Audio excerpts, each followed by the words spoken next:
Assalamualaikum warahmatullahi wabarakatuh. Bismillah, alhamdulillah, wa syukuri nikmatillah, la haula wa la quwata illa billahil aliyul azim. Benarkah Tuhan itu Maha Satu? Kalau memang benar zatnya Allah Maha Satu, mengapa di umatnya Nabi Muhammad Sallallahu Alaihi Wasallam ada perbedaannya sampai ada 4 pemahaman?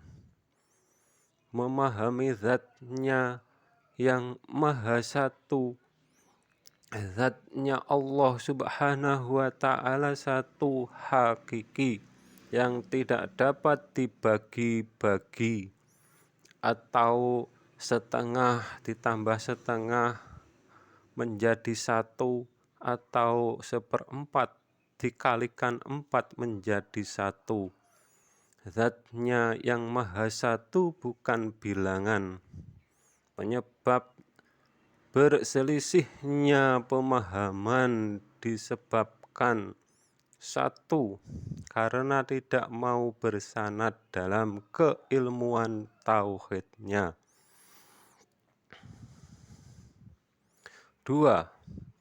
Karena keilmuannya dan imannya ditaruh di akal pikiran atau hati, bahwa yang dapat dijangkau akal pikiran atau hati itu pasti makhluk atau zatnya makhluk saja.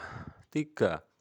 Karena mereka mengingkari ayat ketuhanan dalam kitab suci Al-Quran dan tidak menghiraukan seruan ayatnya, padahal itu menjadi inti dari tauhid yang dibawa para nabi. Karena semua nabi tauhidnya sama, yang berbeda hanya syariat yang diajarkan pada umatnya masing-masing.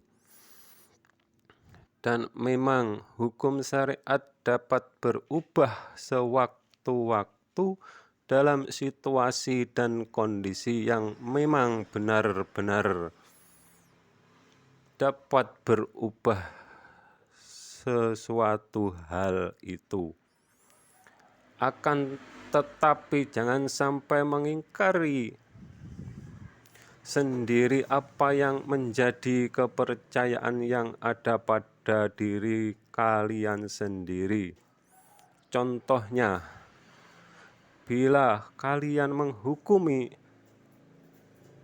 semua bid'ah sesat dilakukan, jangan ikut-ikut melakukan bid'ah seperti baca kitab suci Al-Quran yang sudah jadi kitab suci.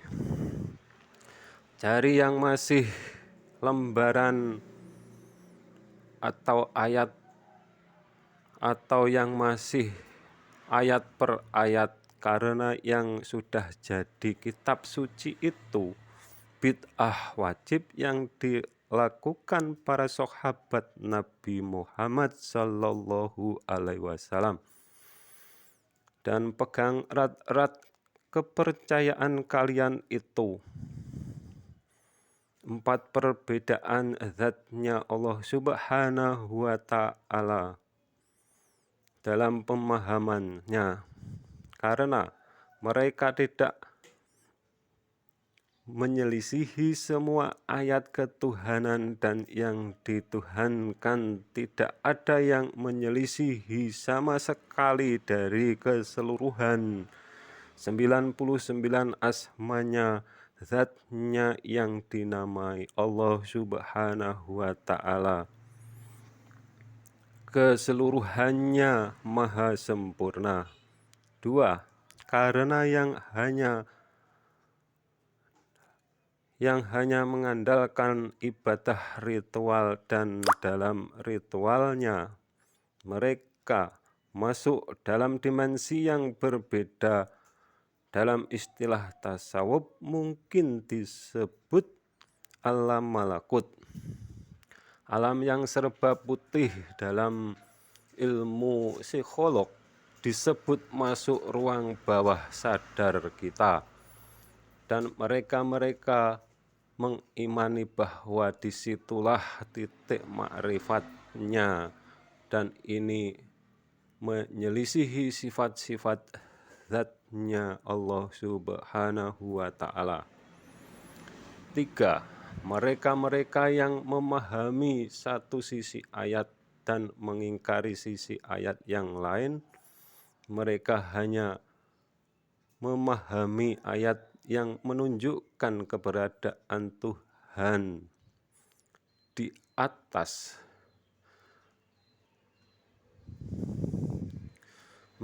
mengingkari sisi ayat inti tauhid dan mengira Tuhan hanya setinggi Nabi Adam saja. Kemungkinan menganggap ruh Nabi Adam itu Tuhan dan Nabi Adam manusia yang paling tertinggi dan terbesar. 4. Mereka-mereka yang memahami Tuhan dekat dan menganggap ruhnya sendiri itu Tuhan, dan ada pula yang menganggap jasadnya itu wujudnya Allah Subhanahu wa Ta'ala. Nur Muhammad, Nabi Muhammad, ruh dan Allah dipahami menjadi satu kesatuan dalam dirinya sendiri.